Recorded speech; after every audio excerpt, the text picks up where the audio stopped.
fried chicken. Where they had put with was it T.I.? Yeah, the trap. The trap. The trap. It was on Netflix. It's garbage, but it was funny good. though. It was definitely not good. It was terrible, but it was good. Yeah. It was like, what is it about? Just watch it. It's one of those movies that's just for the Black community that didn't fade over into the rest. No, it was definitely like the lottery. It's a Black movie for sure. Every Black person I know has seen the lottery ticket, and not one single white person I know has ever seen that movie. But the lottery ticket is still not even as black as the trap. Like the trap, like the trap is like. This is almost like if like some low class rappers made a movie, but they had enough money to make it on a Hollywood scale. Right. Like the camera and sound system they used was good, but like there were definitely scenes like Mike Epps' mouth was moving, but the words weren't synced. Like, and that made the final cut, is what I'm saying. Well, that's what if Mike Netflix Epps is in it, it's usually deep cut. It made it to Netflix. I just want to without the sound being synced to the lips.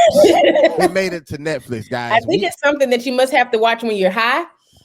When you're high, with the lips and with the line, I don't know what that feels like. But it just goes to show you that if you become as famous as T.I., you can get away with bullshit. Because that's a lot of Tupac. That's about it. Like that too. All the not the big ones, right? But like Tupac movies that went straight to video. Terry, you're not allowed to criticize black movies. Okay, no. I'm not criticizing. Not these times. that was mid to late 90s. That was my time. So I got you. All right. Well, let's talk about your time when you had to bring guests to church, because we've been recording 2 minutes and I'm leaving all this in. You leave right then. You can cut all this out. I don't edit nothing. I know. Top of the world. Top of the world. Yeah, top of the world. Top of the world. Yeah, top of the world. Top of the world. Yeah, top of the world. Top of the world. Yeah, top of the world. Shout out to whoever that is who sings our intro. I don't know who she is or he is. I found it, paid for it, and then canceled my membership from the site I got it from. So shout out to episode 32. Yeah, I don't know who that is, but God bless her, him, whoever it is. It's a dope song. They got a DJ scratch, all that type of stuff. We lit. Welcome, ladies and gentlemen, to the Worst Ones podcast. My name is Rudy Wilson, formerly known as Ruel. I don't go by that anymore because I'm not in school. Only my teachers call me that. You feel me? Yeah, don't get disrespectful. No, I'm just kidding. Your mom doesn't call you. She calls you Rudy. Yes. What do you mean? Well, she named you. I'm grown now. I don't get it. She used to call me that when I got in trouble. I don't get in trouble no more. So now it's just, we stay in comfort zone. Rudy. You know what I'm saying? I call her Ma. Now she probably does come to Rudy. I don't know. Anyways, we got Janessa, we got Kellie, we got Terry Wayne. Can't just say Terry because Terry Wayne's his first name. That's right. How are you doing, sir? When's the last time you bombed? No, I'm just kidding. 2 nights ago. I actually tried 2 new jokes and they did not go over. So there you go. Yeah. I mean, that's comedy though. You know what I'm saying? It was just an open mic. Who cares? I do. That's all I have sometimes. That's all I have sometimes. Now, other than that, man, how's business, man? How's real estate? It's finally slowing down. Eventually, after a year of being crazy, it's finally slowing down, and I don't even care. Like, it was good money while it lasted, but now I'm more into having a little calmness in my life. Okay. Yeah. Gotcha. Janessa, Yes. background holding up this week? We haven't had any falls this week. Okay. But yeah, all is well. My friends decided they wanted to roll up to my house, and they are they're one room over. So I have Yeah, I was gonna say bring them on with you. No. Say hello. No, if they're not preacher's kids, they're not allowed. Oh, follower. There's no room in this house. No more room in this inn. They can. I mean, if I can get them, No, they can come. I don't give a damn. I'm just. How many friends? Kelly just wants them to see her hair. Kelly, get out of here. She said, "What's his name?" Kelly, we didn't say that. Is he on Instagram? I hate you. I don't know if I've ever told you this, but tell him he can follow me. How many is it? It's like 1, 2, 3, 4, maybe 5, 6. Good gracious, honey. I don't know how you guys view this. Come on, bring them on. If I've ever told you, but every time I see these 4 squares, I just want to do like the Brady Bunch thing, where I'm like, the Brady Bunch. They're coming. You remember in the beginning where they all looked? Text them and told them come. Yeah. So should we just wait or? Well, Kelly, go ahead. Yeah, you go. I got a question for y'all real quick while we're waiting. But you're supposed to tell us about your day and how you did. Okay. Push. So I fly out tomorrow, and I was checking in, and I'm flying American, and they just offered me an upgrade to first class for $130. I feel like that's pretty cheap. I should do that, right? How long is the flight? 4.5 hours. I'd do it. Yeah. All right, that's all I needed. You said an upgrade to first class? For $130. Have you ever flew first class? Yes, it's amazing. So why wouldn't you do it? I need to save some money because I'm going out of town. It depends on what airline. American, I would do it. Spirit. What airline is it? American. Yeah, Spirit Airlines offered me an upgrade for $75 to first class, but Spirit Airlines first class is nothing. Like it's just the seats a little bit bigger. Oh man, I may have taken too long. Well, friends, come say hi. Dragging your feet. Okay, so we got Tiffany. What's up, Tiffany? Hey, Tiffany. Jasmine. What's up, Jasmine? Alexis and AJ. Hey, Alexis. What's up, Alexis and AJ? Oh, is it a baby? What's up, AJ? We right here. We right here. We have Aiden and Avron. Aiden.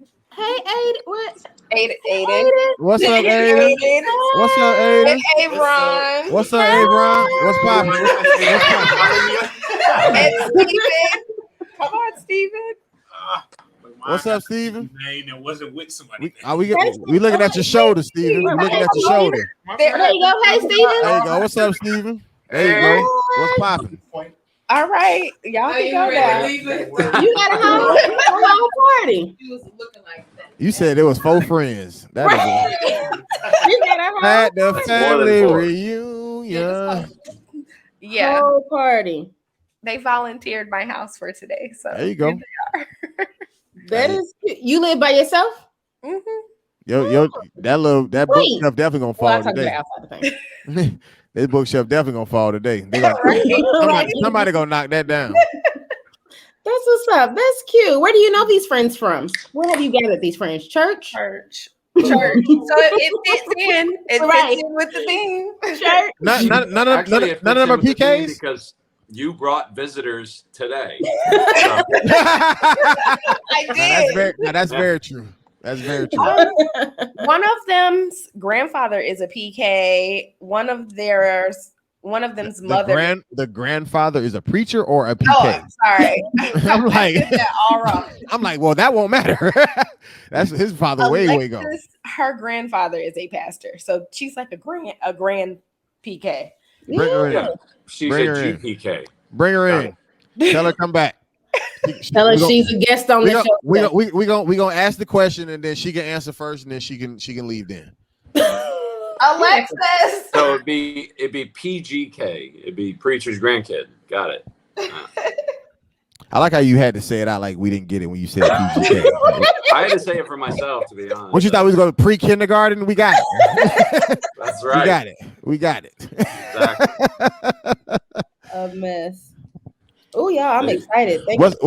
What's her name? Alexis. Okay. She got an Instagram. Let me tell me so I can go. We can go. Oh, I don't put it in at the end. What y'all?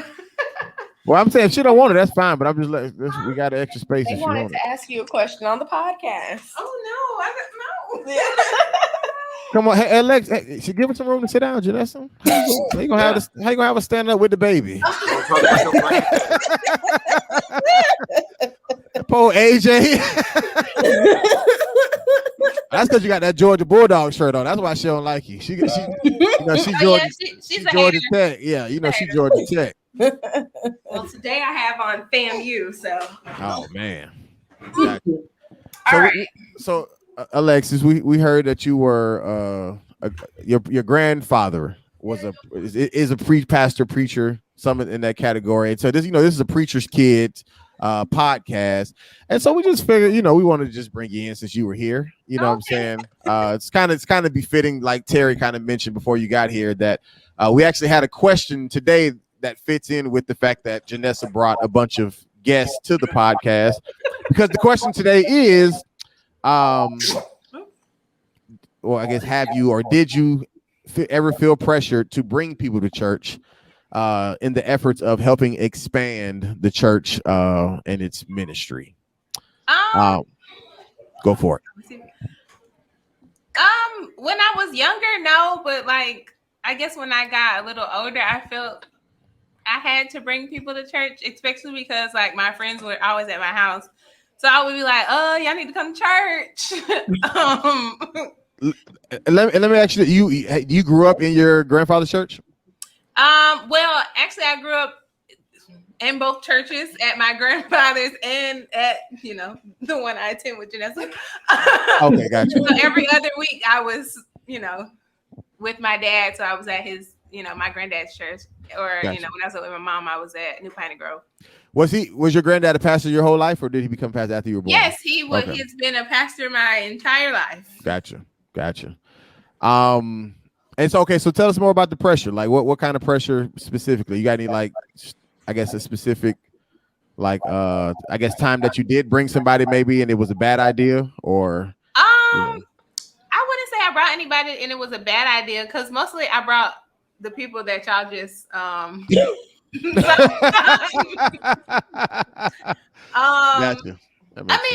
It stuck with one of my friends, Yasmin. So she's been coming to the church with me for, I don't know, since like 2007, maybe. Wow. So like it stuck with her. Some of my friends, I got to come for a little while, and then as we got older, they kind of drifted off. Found their own churches and whatnot. But Gotcha. I just felt like, especially because at New Piney Grove, we don't have like a young adult ministry per se. It's more geared towards either younger people or married people. I feel like, excuse you, we have a little pressure to like bring people in, because we don't get to do anything as far as church. Nothing is geared towards us. So if we want to do something, it's more of like, well, me and Janessa have to figure it out, because we are like the few people in the church that are, young adults, not married. I mean, I have a kid, but nothing's geared towards that either. So it's like, where do you find the people to, we want to go to church, but it's like, what do we do at church? Because you don't want to just, I know we go to church to hear the word, yes, but you want to be involved. You want to feel wanted at church. And it's like a pressure to find people to come to church so you can be involved. Gotcha. So have either one of you ever felt pressured or the need to create the young adult ministry yourselves? Has that ever been? I feel like Janessa tried. It's like everything at church that we want, Janessa goes for it. I mean, I'm more of a background person. Janessa wants some help, I'm gonna help her in the background. I'm not gonna like be the forefront person. But I feel like Janessa does that, and it never just seems to click.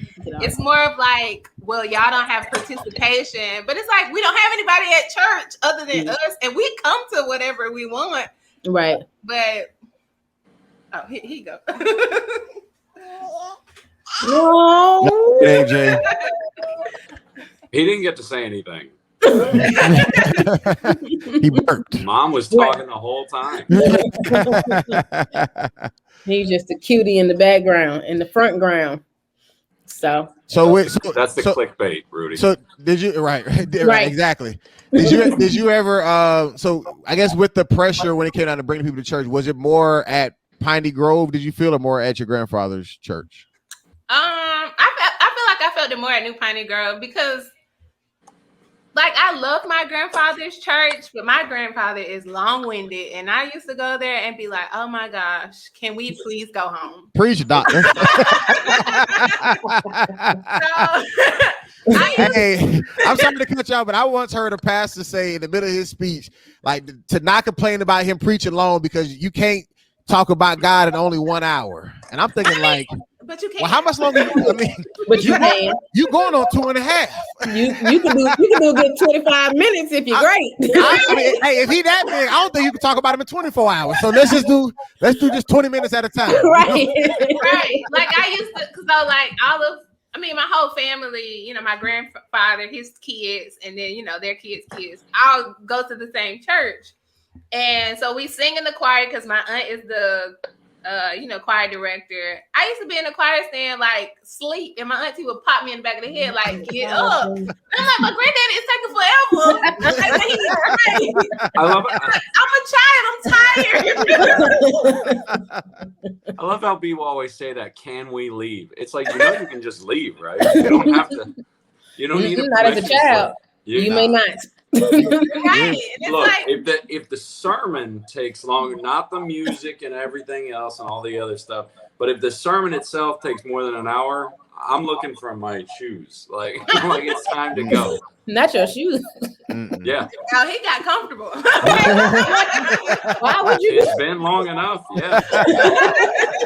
Sir, where are your shoes? What else have you taken off? You gotta be his pants because he's supposed to be at home. Oh man, gotcha. Okay. Yeah. Anybody else got any more questions for Alexa? We don't want to hold you up. We just wanted to hear your input. You're more than welcome to stay, but if you wanted to, this is fun. Okay, well, great. Okay, well, yeah. That's because I haven't started talking yet. Right. That's So why at it's anytime you want to get up and leave, just say, "Excuse me, Janessa." Right. So we will understand. I'm the church finger up. We will understand. I Janessa, would get up, but I'm in boxes, and you got to pay for the show. Right. Well, Janessa, let's go ahead and hear from you since I guess you guys even kind of had similar experiences, or at least at the same church, maybe from a different angle. So I have it twofold. So what Alexa said is absolutely true. Like the youth ministry was hype and packed when we were youth, but then it's like when everybody graduated or went to college or military or wherever, either they didn't come back or they just left. So it left a void in the young adult area. And so of course the youth ministry had all these events and leaders and things dedicated to them, and you got the couples ministry and the women's ministry, the men's ministry, and they're just the only way young adults could engage was through these other ministries. There's nothing for us.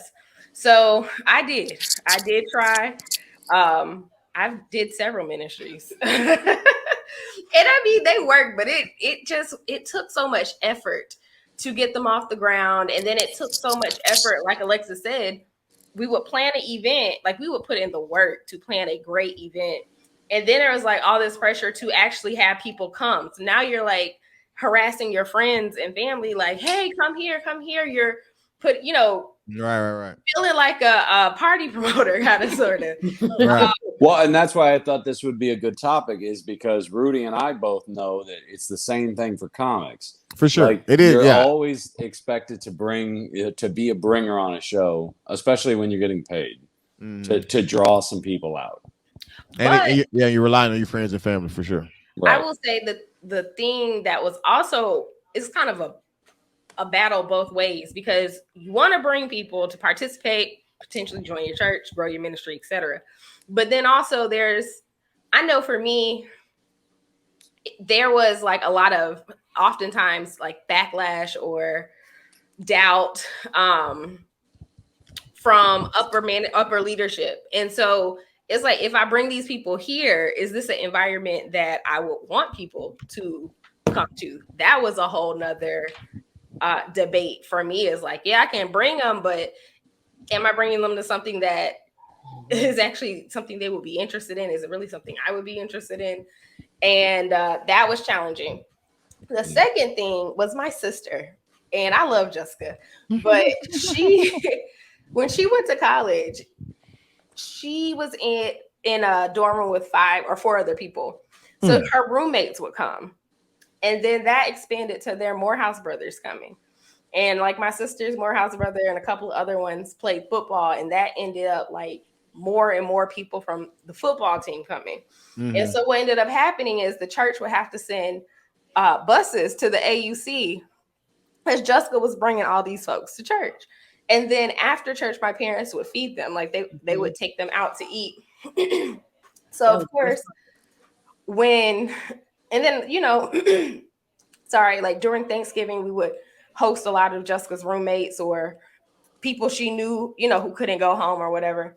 So when I went to college, I felt like I was supposed to bring like my roommates too. But my roommates, we didn't have that type of relationship. They weren't that type of group of people that, church going like that. And so, at first I really did feel like I had to live up to her greatness. Like, but it didn't work out for me. And what? It's all right. It's all right. Sometimes I think we put pressures on ourselves that we put on, like nobody else really put them on us. And I think that's one of those situations for me, but gotcha. That's all I got. That's a little bit I got.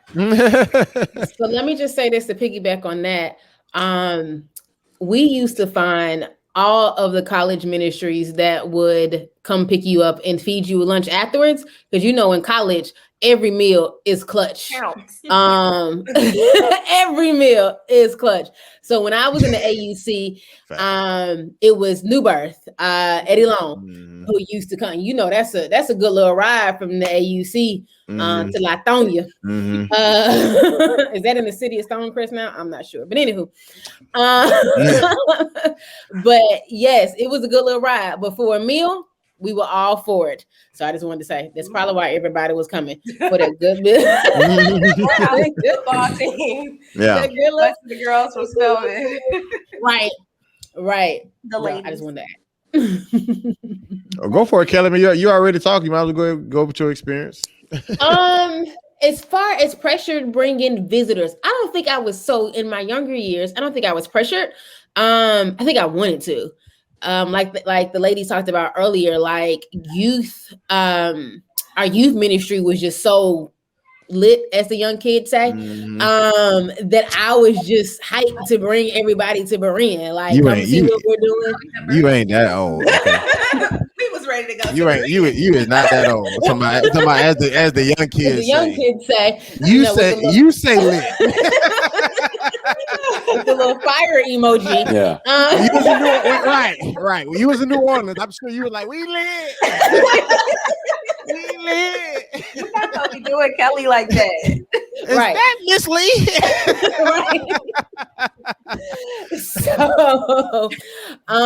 So I don't know if I was pressured. Like I said, I wanted to. So I would bring all of my friends. Of course, back then there's some cute guys and this, that, the other. You went to church back then for a variety of reasons.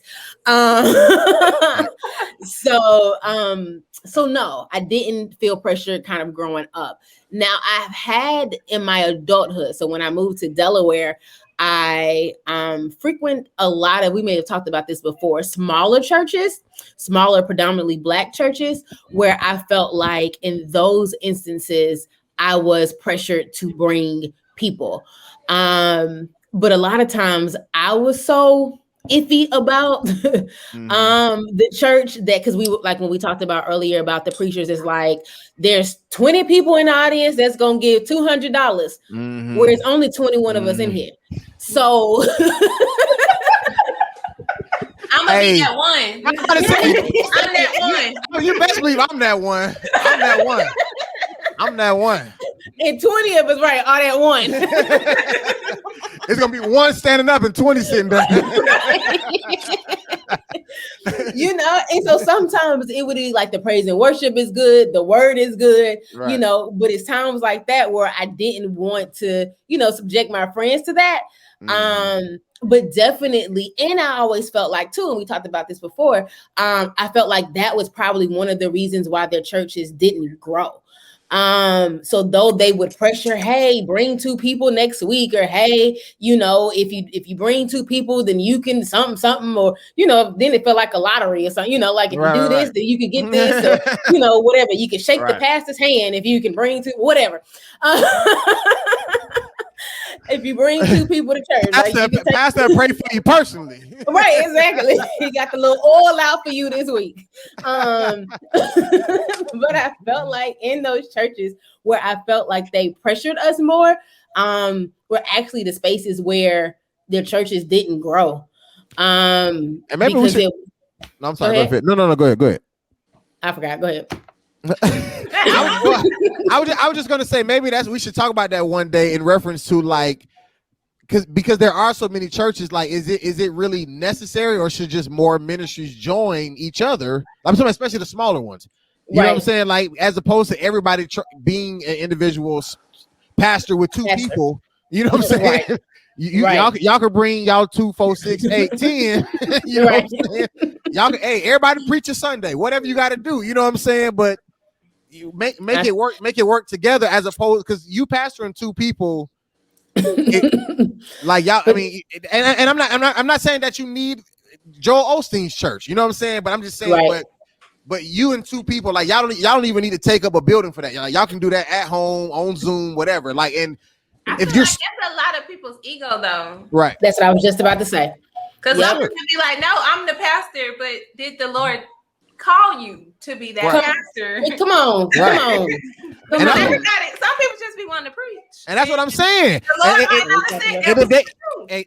And what I'm saying, they should just combine churches, and we'll still let you preach. You're just not gonna be the pastor. You know what I'm saying? Like we can. You feel what I'm saying? Like, we'll let you preach. That's what you was called to do. You just thought that meant pastor, but we're gonna let somebody else. We're gonna let somebody else. You feel what I'm saying? Go ahead and hold that down. Y'all gonna bring all 10 members together and start growing from there. Hold on, Terry. So it's going to be like when your pastor doesn't preach that Sunday. And so they got a guest pastor this Sunday. And so everybody absent, the congregation cleared because Minister Williams preaching today. And right. Pastor preaching. That's what's going to happen when you start combining. They're going to pick and choose pastors and people are not going to show up. Right. That's facts. Especially if one of them trash. Right. It's going to be his 2 congregations, his 2 members from his other congregation still here. They done combined. That's fact. Because now, even if the pastors let go of the egos, the members still gonna have the egos. They gonna like, oh, if my pastor out of town, I seen him on Instagram, he in Bali. Right. I'm sorry, I can attest to that because Janessa daddy don't be preaching. I can't go to church. I can miss this Sunday. Right. we got this one man, he preached. It's so weird. We can never tell how he's going to preach. You know how certain people have like a flow to them. Right. This man, one day he decided he was gonna start preaching. So in the back of the church, nobody saw him. I was like, the whole sermon. He did half of the sermon in the back of the church, and we was like, where is he? We was all just trying to figure out where it was. Trying to be so spiritual. he done distracted everybody. They're like, hey, this nigga. I'm like, sir, I can't hear anything you're saying because I'm looking for you. Is this a recording? This is a voice. It sounds like a music festival where they put 2 stages too close together and you can hear both at the same time. So, and he's been doing our Wednesday. What's it like? Summer Bible school on Wednesdays. I don't know, but yeah, he's been doing it on Wednesday, and I'd be like, oh, I won't be attending. I feel so bad because I know I need the word, but I just can't get it from him. Right. There's many places to get the word. Gotcha. That's too funny. I'm sorry, Terry. I cut you off a long time ago. Oh, that's fine. No, I was saying that the first thought I had when I thought of this topic was, the smaller the church, the more pressure there is. For sure. You know what I mean? And I guess because I had experiences with a couple of small churches, and it was every week it was the end of it was like, don't forget next week, bring your friends and your family and blah, blah, blah. It's always just trying to get the numbers up, And then it goes back to that ego, that pride, that you're not really called. You just want to be a pastor because you just want to be a pastor, and you feel like success is numbers. Success is how many people. I don't know. I wouldn't put that negative of a spin on it. I mean, that's just how churches grow. I've seen them grow from, a dozen people to 30 people to 50 people. It's kind of like starting a new business. You kind of have to, your product has to be good, but you also have to kind of get the word out at the same time. Right. You know what I mean? You can. I'm from Memphis. That's can have the best barbecue in the city, but nobody tries it. Then where are you going? Right. True.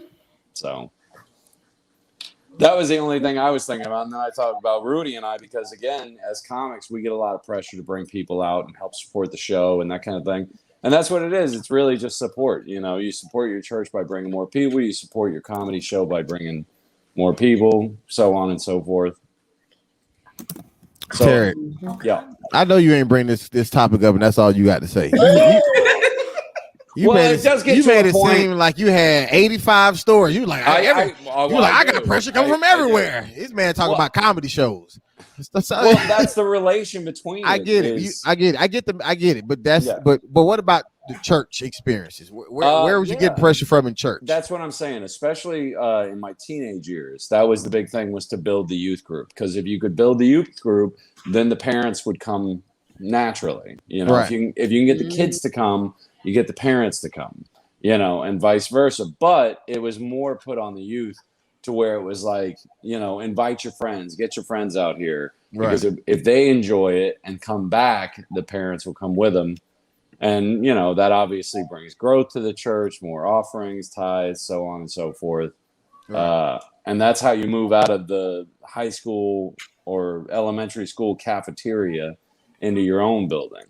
Like, have any of you ever been to like a cafeteria church? Not so much the cafeteria. The church that me and Janessa. So where did Thankful start? Kind of grew up in. What Thankful was in a building in a church, but then Bishop Morton got kicked out of Thankful. Then we was in Decatur High School gym. Yeah. Now the church, we still had, it was still a lot of members. You know what I'm saying? So it's not like it was like 5 of us in the gym. Like the gym was full, but nonetheless, we were at somebody's school until they bought the building that they in now. Right. So that's about as close I ever came as far as that. But I've definitely went to small churches, like even just in college or whatever. I mean, it was a church that one pastor somehow he like they combined 3 churches. Like he was pastoring one, and then I think his father-in-law was pastoring one, and then he died, so he took over. All these are like 5 people a piece ministry, you know what I'm saying? And then he ended up pastoring to another church somehow, but they use our chapel on our college campus. And so, it was convenient. So I used to walk up there in slides, you know what I'm saying? Sweatpants, t-shirt, high, you know what I'm saying? Like walking, sit in the back. At least you in church, honey. I guess you are. I slumped over from last night. I guess at least you got some spirit in you. But I felt bad if I didn't go. That's all that was. Like, you know what I'm saying? But I will say this though, just even speaking of a lot of stuff that y'all are saying, I feel like I didn't necessarily feel the pressure in church because, for one, growing up at New Beginning, our youth ministry was lit. Like any of my friends who did even visit definitely wanted to stay because we had, the basketball league, you know what I'm saying? We had step teams and dance teams and this team and that team, and going on to the retreats, and we would go to the conferences and all this stuff. So like it was just a lot for the youth to do. We would do overnight stuff at what that place called, American Adventures. Yes. Yeah, like all this type of stuff. Like, so there was no shortage of things to do as a kid. But then when I was 15, I moved to my dad's church. I was there for pretty much 2 years until I went to college. And in that 2 year span, I mean, his church was fine. I didn't have to invite nobody. You know what I'm saying? I just played the drums, graduated. I went to college. I mean, my mind wasn't thinking about his church when I was gone. You know what I'm saying? So my mind wasn't there. So then, like, even once I graduated, came back right before I went to the Army, church was fine. Played the drums, whatever. You know what I'm saying? So then when I left, like, and what I'm saying is the membership has like always gone like up and down for whatever reason. But anytime I've ever been there, it was up, I guess. But then, and not because of me, I'm just saying this was the timing, you know what I'm saying?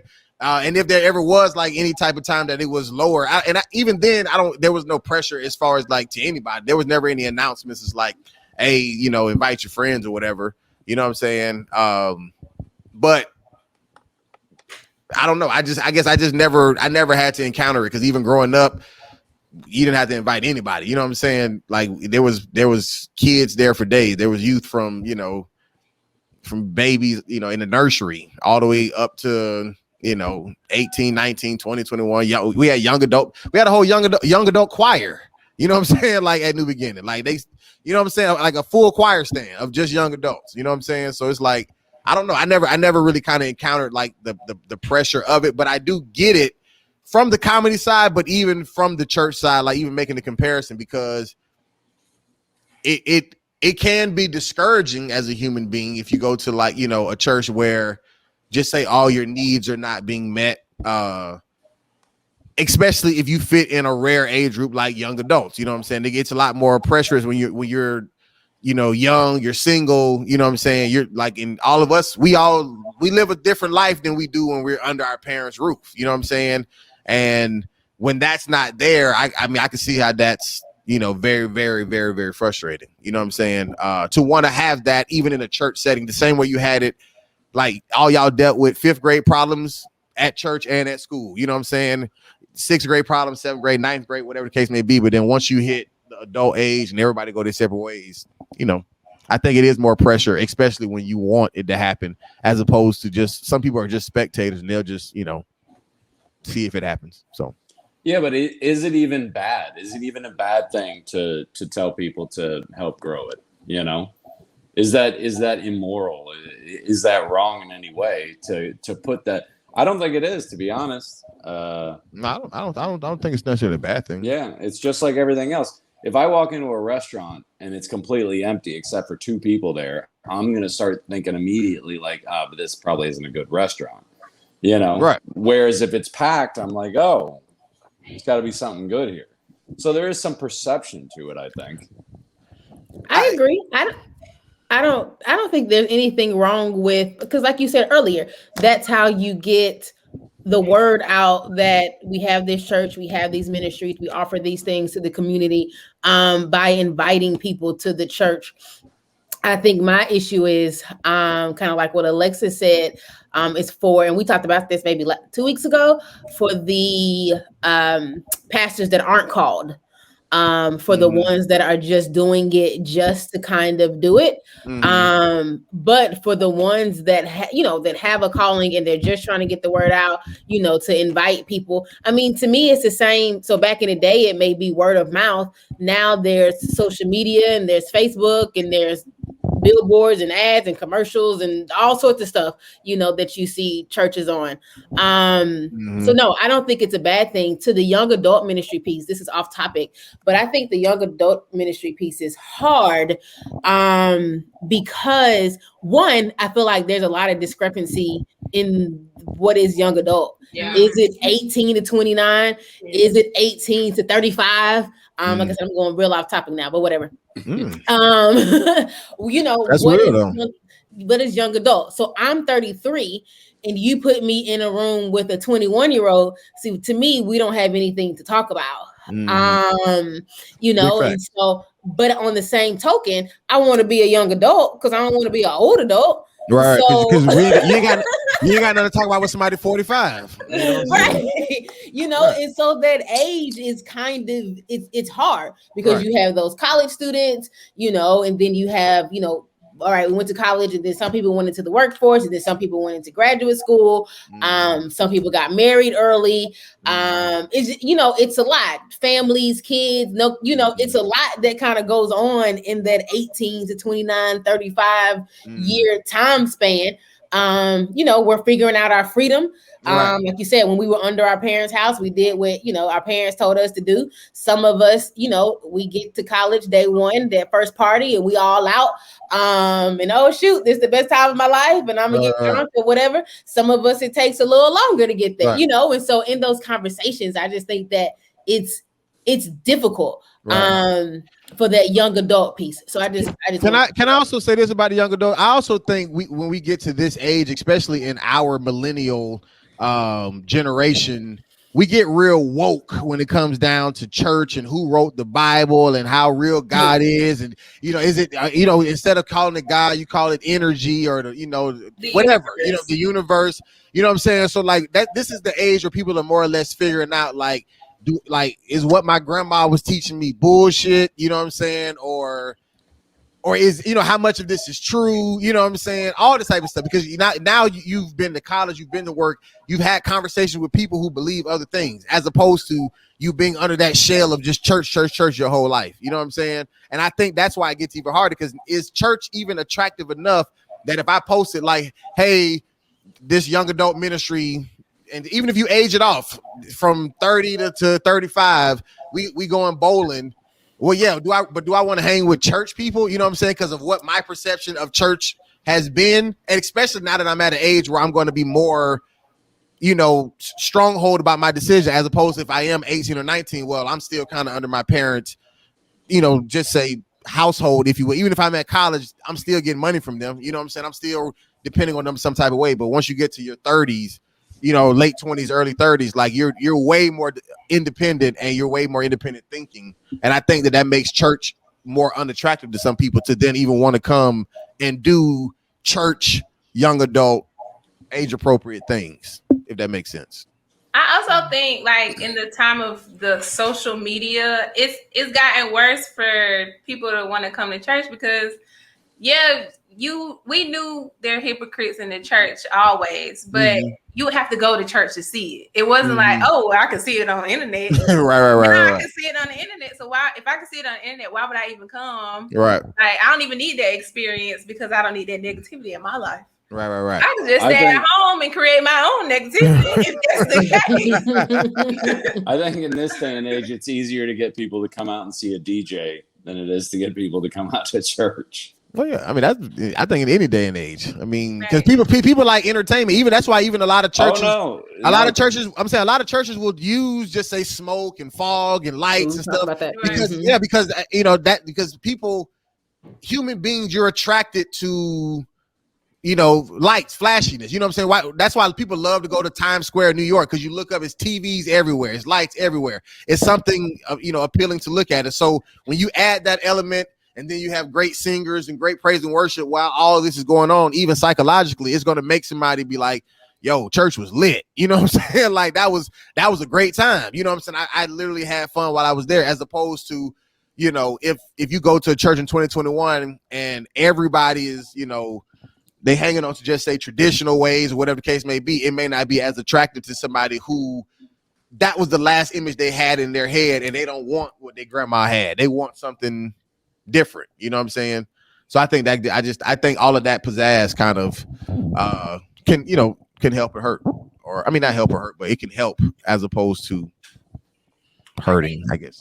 I think that's what we're struggling with at New Piney Grove. We're stuck in tradition and we want to move away from it, but it's like, okay, well, prove to us, it'll work. And we're like, well, y'all don't give us the opportunity to prove that, or we just want to try something different. You see that, what y'all have been doing, it's not necessarily working, because the teenagers that were under us, when they got to 12th grade, they were like, we're not coming back.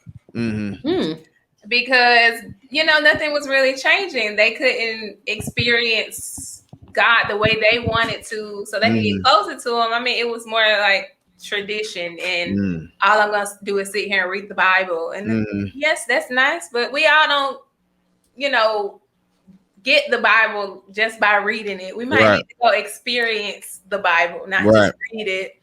And for the most part, most of them ain't came back. So I can't even be mad, because like I want to leave, but it's just like earlier when y'all talking about like going to different churches, I get, you can get the vibe how the church is. And once y'all start talking about we got an ATM machine over here and you can swipe your card over here, I'm done.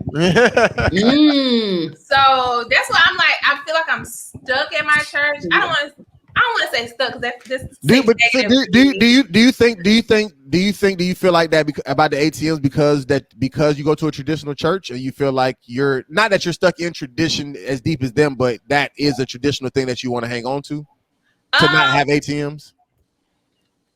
Yes, I feel like I'm okay with not having an ATM, because when I go to churches that be like, like you said, well, it's 20 people in here, and I know 15 of y'all can give $200. Stand up, you give $200, and I'm like, am I at church to give y'all $200, or did I come here to get a word from you? Because the Lord didn't say nowhere in that Bible it was gonna be 15 people in your church that was gonna get $200.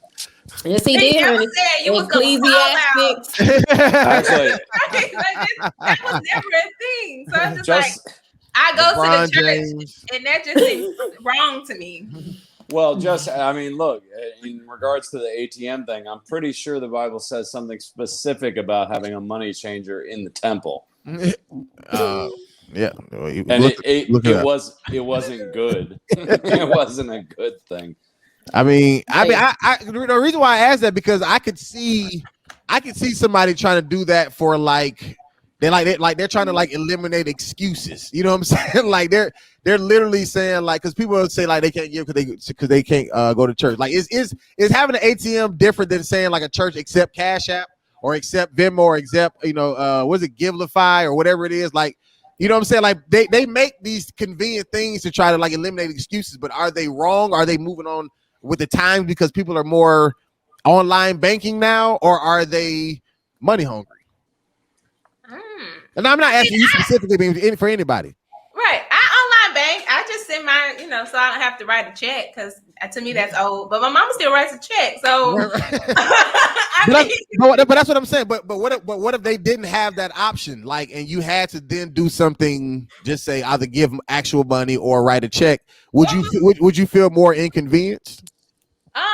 No, because before I did online banking, because I'm not an online banking person, my mama had to teach me how to do that. Because me and computers not friends. But I had her write my check, so it wasn't inconvenient to me. I would just be like, "Hey, write my check." But what I'm asking is, is the online banking option not similar to having an ATM inside the church? Giving the people the option to give virtually, is that not the same as providing an ATM? I guess it can be the same, but it's the giving of people an option. That's the difference. It's when you start, go get the money out there because you got $200 to give. That's where it becomes a problem. Making an announcement. The fact that there is an ATM, because that is an option if you want to give cash and you need to right at that moment. But where it becomes a problem for me and it makes me uncomfortable is when the pastor is like, who got $200 to give? Right, for sure. We got an ATM right there. That's when it becomes very uncomfortable. All y'all stand in this middle aisle. Right. The Lord has told me. That's right. That's when the crazy thing about it is that she's talking based off of a real experience. We had to dance somewhere, and they was running around the church and having shouting sessions. When I say we was at that church till the late wee hours of the morning, waiting to minister and dance. But they did do an offering. They did exactly, we got 10 people who gonna give But then they walked out with the credit card machine in the sanctuary at the altar. Right. And so it was like, if you want to pay, come on over to sister such and such. She has the machine. And they stayed on that. They were harping on it. They stayed on offering for a long time. And then I think they ran around a few times more. I'm not. They plugged. That's a little bit. Right here. It was a line of folks waiting by the side of the altar with, exactly how you said, come on, Lex. And then you look at it and you say, okay, now you press the green button. All of that. Hey, that's a little much. I didn't ask you how much tip you want to leave. Exactly. Shut up. Well, when you think about it, there's no difference between putting your tithes or offering in cash or a check or whatever into the plate, or going to the ATM or like he said, Cash App, Venmo. There really is no difference, but there's a difference in the feeling. It just feels wrong. Like you with the credit card machine. What's the difference between putting a check in the plate or putting a card in the reader? Nothing really. You're still giving them money. It just feels wrong. It kind of takes you out of the moment, right? Is that what? Yeah, am I way off base or no? I do think I do think psychologically, because a lot of times people want to just be able to give what they want to get. I mean, a lot of people feel like church should be free. Right. Keep it 100. You know what I'm saying? Well, sure. But you know what I'm saying? But then on top of that, you know, I don't think churches leave it enough alone to just say like, pay your 10% and then whatever you want as an offering, because it does say tithe and offering, but right. there is no percentage of offering. If your 10% is $10 and you want to give 11 as your offering, I mean, like an extra dollar to make it 11, then that's, you know, that's your business. But you know, they put the pressure by saying, hey, you know, this organist, he tripping. We need to pay this nigga. The lights finna get cut off. We need. So that's the. We need 85 of y'all to stand in this middle aisle and get us 200. You know what I'm saying?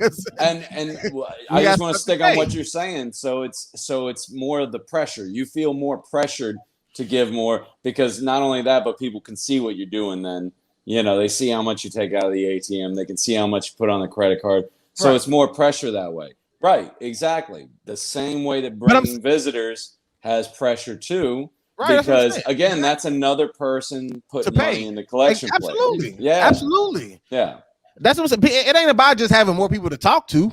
You know what I'm saying? I mean, exactly. Everybody's keeping those lights on, like you said, because there is a business side to church that a lot of people don't want to admit. You know what I'm saying? Like there just is, because there's money involved. There's like the government don't care nothing about you bringing people to Christ. You pay the taxes, you know what I'm saying? The rent, the lights, whatever. They don't care about that. So they're pretty good on churches. They don't tax churches. No, I'm talking about. But I'm saying, you get what I'm saying. It ain't free. You show me one that's free at any given time. That's what I'm saying. So even and then even with musicians want to get paid, tutors, all these different services, nursery workers, the people working the camera, the audio, whatever. Like all these people, you know, want to be compensated for their time. Nobody's just doing this just on the house, you know what I'm saying? Like it's just not happening like that. So as goody and as spiritual as we want to make it seem, like money is definitely needed, and if you can't put that pressure, like in Kellie's situation, on 21 people, like, you know what I'm saying? Like that's just not gonna work, you know what I'm saying? And a lot of churches, they go under because of, you know, the financial reasons. But once again, I think if they found a way to humble thyself, you know what I'm saying, collaborate. But it's even a lot of people don't preach the same doctrine. You know what I'm saying? Like it's all these the denominations. Some people, you know, people can't just be on one accord. Alexis, we appreciate you. Is that your bye? Thank you. You want to plug your Instagram? Janessa got it. I don't. Okay, there you go. I sent it in the group chat. Oh, okay. I was asking. I got you. Go for it. Yo, you good. I appreciate you. Bye. Pleasure to meet you. Thank you so much. It was nice. Nice meeting you. Thank you. No, I was gonna say, I actually, man, if they didn't have the kiosk and the Givelify and Cash App, y'all wouldn't be getting no money from me, honey. Zero. Because I don't use checks, I don't use cash.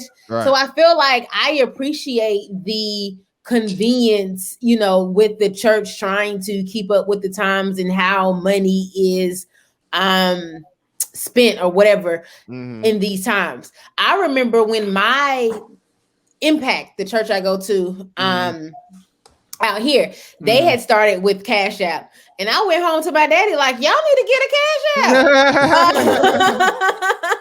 App. Y'all behind. Right. Y'all need to get a Cash App. Because I'm like, do you know how? And not even on some, I mean, definitely I feel like for our age group, you'll pull in, you know, a little more money because I don't have cash. When you pass around, I'm like an envelope. That to me, that's dated, you know, and I get that that's, you know, whatever, you know. But I don't know the last time I put something in the envelope and filled out my address on the front and like, do they still do that? Like, they're so dated. Yeah, I've seen it. I think Berean. I said Berean. I'm sure they do too.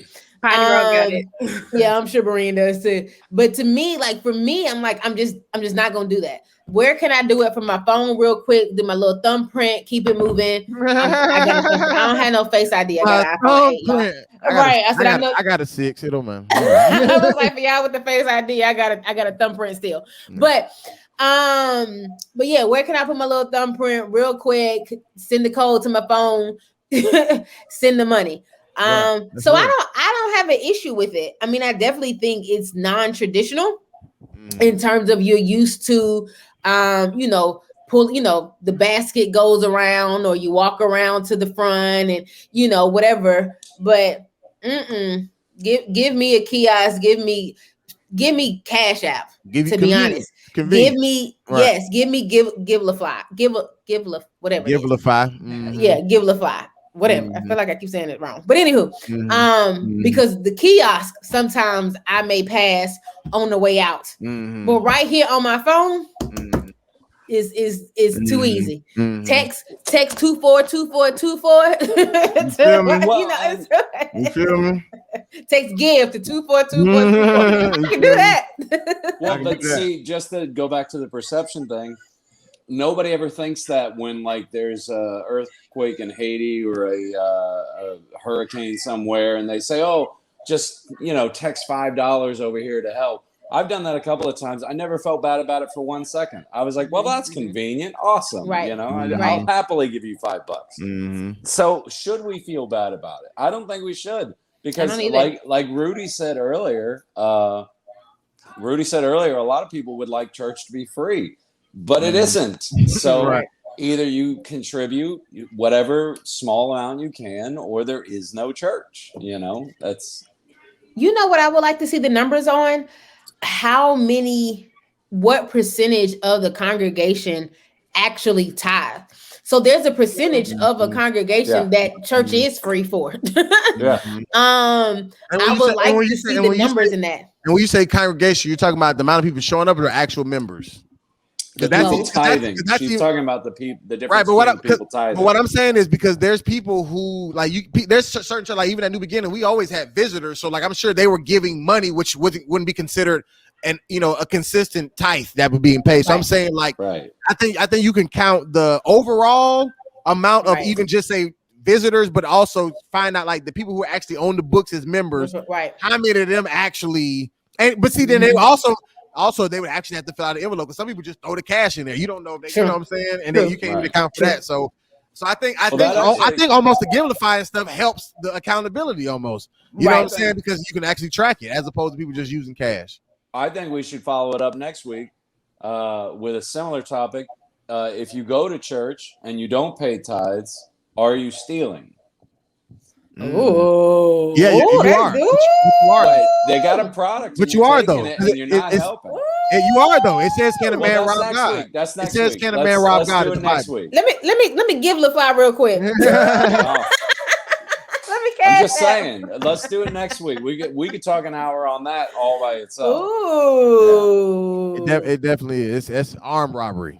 Ooh, armed robbery. I don't know if it's armed robbery. It's more like stealing a loaf of bread so your family can eat. No. Well, I have a couple of thoughts on that, so we can talk about it next week. Yeah. There we go. I like it. Okay. Well, that feels like hit my spirit. That just hit my spirit, and I'm about to tie right now. You know, I just got paid. It's the first of the month. Terrible, Kellie. You're the worst one. You're the worst one. Let me do my. It's not quarterly. What's half year tithe? Lord bye. Right, my bye. Lord have mercy. Not tithe. Well, you got another job you can do for free now. You want to tell the people where they can find us. So you guys can find us on Instagram at The Worst Ones PK. It will be updated real soon. real soon, because I'm in charge of that. I'm letting y'all know. I see. I'm holding myself accountable. I'm telling our 5 million followers. You ain't even gonna watch it. You ain't even gonna watch this. Remember, you said it's on me. It's on me. So I am the social media director of the Worst Ones. PK, I just got myself a whole new name. Yep. Social media director. So I am in charge. So follow us at the Worst Ones PK. Make sure you like, comment, subscribe, DM us. Got a little ahead of ourselves. Okay. I'm sorry. DM us, ask some questions. Also listen to us, of course, anywhere that podcasts can be found except iHeartRadio, but YouTube, Spotify, Apple Podcasts. We're on all of those. The Worst Ones podcast. Don't forget the apostrophe, the ONE apostrophe S podcast. Right. And you can watch us on the YouTube. Apostrophe? And you can watch us on YouTube. Yeah. Should the apostrophe be after the S? But anywho. No, it don't. Okay. Educator. And like you said before, make sure they like, comment. Again, on Instagram and on the podcast. Like, subscribe, comment, DM us. Slide in them DMs. And there shouldn't be an apostrophe at all, by the way, because it's a noun. But okay. There should also be possessive. There should also be a calendar of topics already made up. I have a calendar. Look at these great topics. You just made it up just now. After No. You on the spot. You just wooed Kelly on the spot. I seen it happen. You didn't think of that. You didn't think of that ahead of time. This is a very strategic plan. Your calendar is as real as those books behind Janessa. I didn't do anything. I got a guest today, and I wasn't trying. Crossfire. Wait. I got a comment after the recording. It doesn't matter. Okay. I have a guest. You guys today, never like my topics anyway. I did my job. That's because you always want to talk about the Trump and versus Obama. There's Trump's long gone. and Obama. See how much I pay attention. All right, go ahead, Janessa. I'm sorry. You can find me at Melanated Brews for all things coffee, tea, and beer. I did not go anywhere last week, so I'll have to go someplace tomorrow, and I'll give you an update next week. And also, Alexis, her Instagram, if you want to follow her, is _ruthlessness. That's my little sister in the spirit. Hey. So yeah, I'm glad she was able to jump on today. That was not planned. That was fun. And by the way, I just want to acknowledge, because you said this earlier, Janessa, you have a sister named Jessica. I do. And you're Janessa, so your parents have no creativity whatsoever. And I have my sister's Risa, and I'm Ruel or Rudy, if you want to call it me. Either way, yes. That's what black parents do. Okay, we keep it in the. I got cousins, 7 of them. They all same first. I was about to say my cousin. Her name's Joyva, so it's Joy, Jessica, Janessa. Yeah, that's what they do. And then I have cousins Crystal and Christina. You got to think outside the bun here. You know. Now, if you want real not traditional or outside the box, Alexis, her family members, she has like 4 or 5 family members whose son and father have the same name, but also the daughter and mother have the same name. Interesting. Yeah. And I know exactly how that feels, because I'm a junior. You know what I mean? I know that for juniors, but I never met a mother and daughter. I knew when I was in high school, I went to high school with a girl who I actually bought weed from her mama, but they had the same name. Her mama had the same name. Mm-hmm. That was an important detail. she was the plug in the neighborhood. I went to school with her daughter. I can't. But I'm saying, but they had the same name though. They had the same, I ain't gonna say the name, but they had the same name. They had the same first name. I can't deal. Yeah, that was it. Terry Wayne. Terry Wayne Comedy on all social media platforms. Also, I want to remind everybody that this podcast is brought to you by Stamps.com. I'm like, okay. Yes. I feel like if I just keep saying it enough, they'll send me a check. Okay. Oh, okay. Yeah. Stamps specifically. Stamps.com. Yeah, Stamps.com. They love sponsoring podcasts. So does Blue Chew. I mean, okay, Blue Chew. Right now. Why didn't you go for something like that? Like stamps on a letter. When is the last time I used a stamp? That's what I'm saying. We always like we over here trying out. We over here trying out to fill out tithe and offering envelopes. You talking about stamps? No, right. stamps.com. Wonderful service. Do all your mailing and shipping from home. I'm going to keep doing this until they send me checks. All right. Ship Station. What is it called? Ship Station. Yeah. Mm-hmm. All of them. So can you make that a clip, and then we're gonna tag stamps.com. There you go. Yeah. No, Terry, you can make it a clip. You want that bad? This is how you expand. This is growth. You make that calendar, then I'll cut it out. Yeah. I got a calendar. with nudes on it. No, I'm just kidding. All right. At the podcast official page. Yeah, you missed it. It was great. It was great. Janessa was there. This week. It was a lot of people showed up. Yeah, it was lit, man. We do it the last Monday of each month. Follow us. Make sure, even on YouTube, make sure you type in official page. Because if you just type in the podcast, a bunch of podcasts are going to pop up. Okay, so type in the podcast official page, and then you'll get directly to our page, as well as on Instagram and Facebook. And yeah, if you want to join us on Zoom, the last Monday of each month, the Zoom ID is 815-499-0955. What'd you say? Was there a consensus on marriage or life partner? In the sense of like, did I actually keep like score? No, but definitely were more people for life partner for sure. What?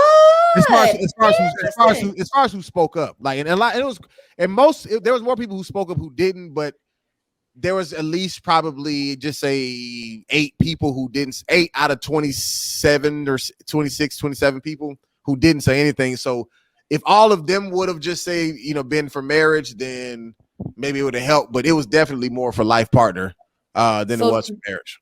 So life partner being defined as like basically like people who basically treat each other as husband and wife, but you never get like married on paper. So you live together, you have a family, you do all of that, but there's no legal marriage. Correct. Wow. And what was the age group? Like, what was the? It was from Miss Lardnese. She's older. She's probably in at least her 70s. Then just say you got someone's in their 50s, 30s, 20s. Probably 20s was probably the youngest, somewhere in the 20s. Okay. Wow. Interesting. Okay. I'm sad I missed it. Mm-hmm. That's what's up. Yeah, we're gonna post it though. So anyways, let's wrap this up. We appreciate you guys for listening. This has been another episode of the Worst Ones podcast. We're keeping this train a chugging. I guess we're about 20 weeks out from being a year. 20 episodes out, I guess, from being a year. Wow. So yeah, man. Let's see if we can make it. Until next time, we've been the PKs. We out. Top of the world. Top of the world.